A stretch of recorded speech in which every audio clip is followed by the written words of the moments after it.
Well, hello, and finally we're back to the Hayabusa Muffler Baffle Delete. So if you watch some other videos, you may not have or may have noticed that, or heck, I don't even know if I missed the end of the video. And so I'm going to try to do a quick catch up. Alright. It was a long, hard process. Like I said in other videos, that Zuki didn't want you to take these things apart. So, first of all, this is the skin over there. It had insulation, and I had to go around and nip the seam. And in order to slide the skin off, you have to take the 3 flange bolts off. Pull this pipe from there, then slide that out of that, and so we could get exposed to the muffler, which you have 3 welds on each side. Then each side has 2 welds to the inner part, which I gave up on it the other day because I didn't quite get all the welds out. But today I'm going to try to dress it up a little bit. Beat the baffle out and saw the baffle off somewhere out in there to try to get the maximum amount of flow that I can. You know, I hear a lot of crap about people saying, well, I need back pressure, they need back pressure. The 4 cycles don't need back pressure. That one there, header, cat delete, then alpha. No back pressure. 2 cycle bikes need back pressure to do the 2 cycle thing. These 4 strokes don't need it. So the only reason I'm doing this, I like the way the factory muffler looks on there, and I want to keep it looking basically factory. You know, I got the strap on it now, I got the breather, I got the tune, well, the flash, I haven't tuned it yet, but the way this bike is, keep everything factory, I can race some specific races. You know, all the parents have to be factory. So that's another reason. Plus, I don't want it too loud, like that straight friggin' pipe right there. Cat delete. Cats get it, so it's loud as crap. It runs a lot faster. Good. As far as riding my woman, girlfriend, fiance combo, bad. But the seats, back seat and the pull bar is gonna go back on it. I'm just playing around the drag strip right now, but we're gonna start riding again soon. That sits up too high for to ride comfortably. This is perfect height for her. So when I want to race, the hump's going back on and the strap's released. Till then, we're going to see if I can make this work and keep the factory look. This part of the skin is going to get tapped back down around this end of the muffler. Then the cap goes back on it, and hopefully, well, insulation blanket go around it, then hopefully it won't be overbearing. If it's overbearing, I'm going to take it. I'm just going to buy a new muffler, screw it, I ain't messing with these no more. But I'll find some used. I think I know where some boosted mufflers are. So I'm going to get the ground. I'm going to grind that friggin' what's left this weld out and beat the baffle out, and then I'll come back to you and show you what I'm going to do next. And then we'll do the wrap and reassembling. These, I don't believe these big holes are going to matter any. It's going to be wrapped with a fire blanket, insulation blanket. I don't think it's going to cause any hot spots in it because there's going to be no really restrictions, so it should flow pretty good. You can see the change in the metal here where it initially comes out and meets the first baffle. That's why it changed colors here, and that causes a lot of hot spots. I noticed when I'm riding that this is my right leg, It costs a whole lot of friggin' heat to come up on my thigh, and but you can see the further out you get. So hopefully it won't cause any overheating. So we're gonna try this.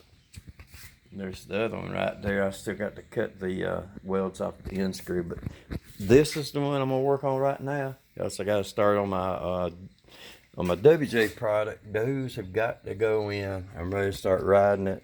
The crank sensors got to go in. Cause I want to start riding that little XJ. Oh, you can't see XJ. There's a WJ. The freaking carpenter bees put crap all over it where it's sitting in the barn. So I got to spray it off. But let's get back to this job, and I'll do a video on that job too. So let me put this on pause. Okay, and we are back, and let me pause this. Okay, we are back, and the welds, I didn't think I had them all ground out, so I just had to take a big ugly screwdriver and that carpenter's hammer and wiggle it, pry a little bit, and we got her moving. So we pull this out and put on my protection. So we got gloves, safety glasses, and need a face shield when you grind, and we're gonna have a welding hood for welding. So I think I could do this. Then we'll show you the internal baffles of the Hayabusa Muffler. Like I said, I'm gonna have one muffler. I'm gonna fix this one muffler, try to get back together, and the next one, the other one, I don't know when I'm gonna fix it. So let's try to wiggle this apart. Let's make sure you can see first. Move that back just a little bit. There's the length look of it. And let's try this.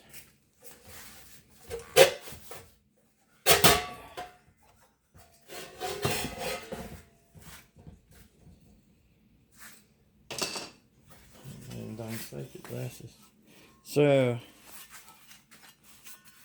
let's see. That's what the baffles look like. Now that's your restriction. It doesn't look like it hold up too much, but I think the flow, I think it's, sorry, I think the flow is going to screw up, and plus it's going to end a lot of weight. Looks like it does have some kind of expansion. I'm going to go cut this off, and then we'll look down the, end of that and see if it's open, but I feeling I should go ahead and cut all the way there, but I'm going to cut it back here at first to see what it's going to look like. Then we'll, all right, once we got the end cut, I'm speaking gibberish, so. All right, once I got the thing cut off, I can look down at the back part of the baffle.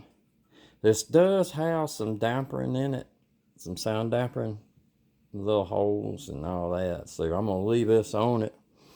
It should be all right. You know, I want a little quiet, so I think that should be good. And my ears, I bet my ears up. The mounts for the end, I'll get those, beat those back down a little bit.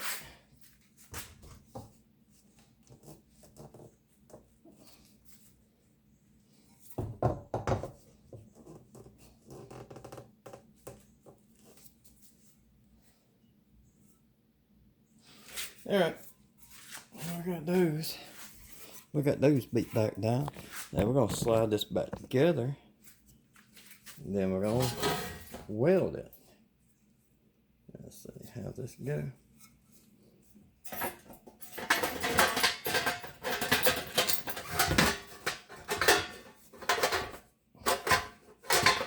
It wouldn't be really that complicated, so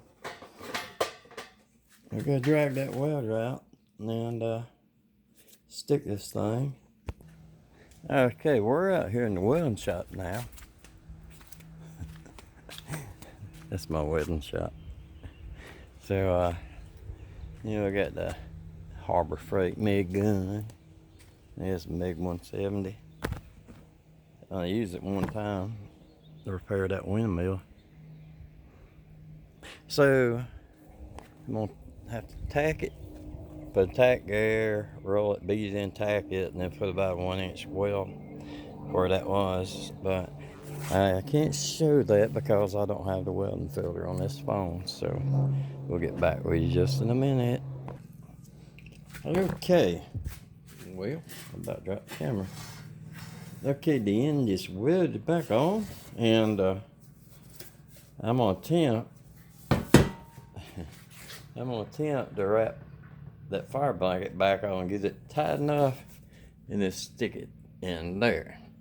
So I'm not gonna let you see this. It may be quite disturbing. Yeah, hang on. Okay, she's rewrapped and most of the way in, so this is going to be the part that will probably make me lose my mind, blow my top, whatever. So I'm going to pause you again, go outside. The friggin' insulations are itching me pretty bad, so I don't want to get all over the workbench too much more. That project's going to wait. I don't know if I can mess with it today, so I'll be right back. Okay, the project is finished. Nah, just kidding. Let's go get angry. Okay. It went a lot better than I thought it would. We have it's dusty. Do it, I advise. If you do this job, do it outside. Because all that fiberglass dust is all over the place. I swear I knocked my bike over in the shop. But anyway, now I'm going to have to put that on it. And that will pull this the rest of the way in. I've already tapped this back down. And so hopefully the cap will fit over it. Then I put the 3-ounce screws in, be done with it. So let's put this on right now. And have the carpenter hammer just in case I have to tap it a little bit on that end to drive it in some more to get it seated well. But you know what the bad thing is, I don't remember which way that came off. Let's see. This is the bottom side, so this this may be right. I'll slide this on and go test fit it. I might slide it on.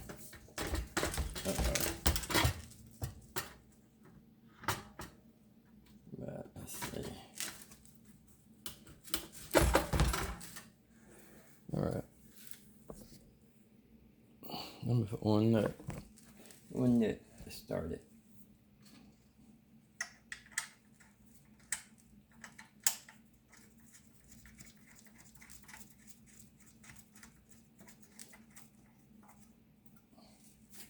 Alright, I'm gonna go get me go see. Oh shoot, that might be screwed up already.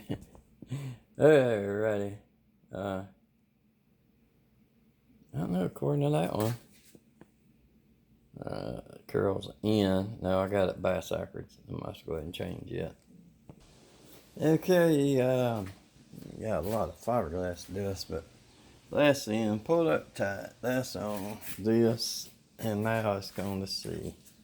This is going to be the part that determines where I can get this cap back on without having to beat it too much. And hopefully it'll cover up the scarring that I did to it. It's going to be a little bit tight, but I'll work with it a little bit.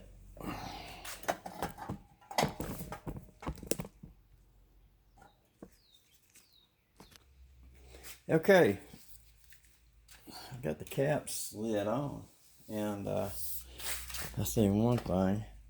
I don't know if I did that when I dropped the bike in the shop over here, but I can see it now, so maybe that's the bottom. All right, you look down there. I can barely see the screw starting, and the pipe's almost out. So I take my wood block.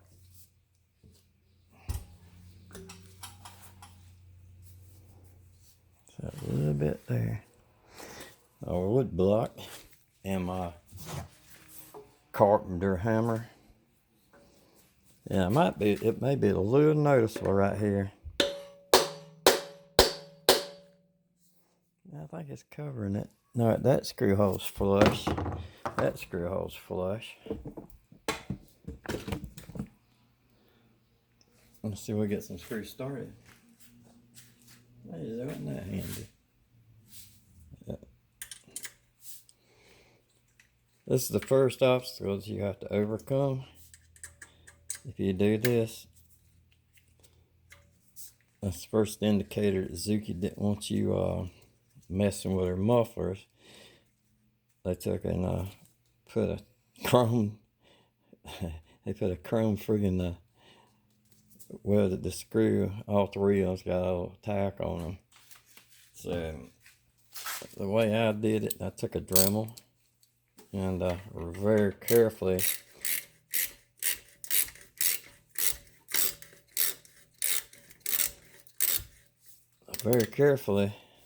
ground it out so that it wouldn't scar up the chrome, which I don't think nobody's gonna see it.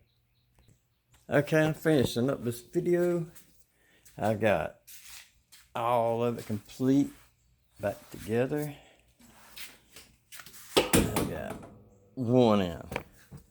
Okay, the other two I screwed the threads up, so I'm gonna have to get my tap, run it through it, and hopefully it'll be good.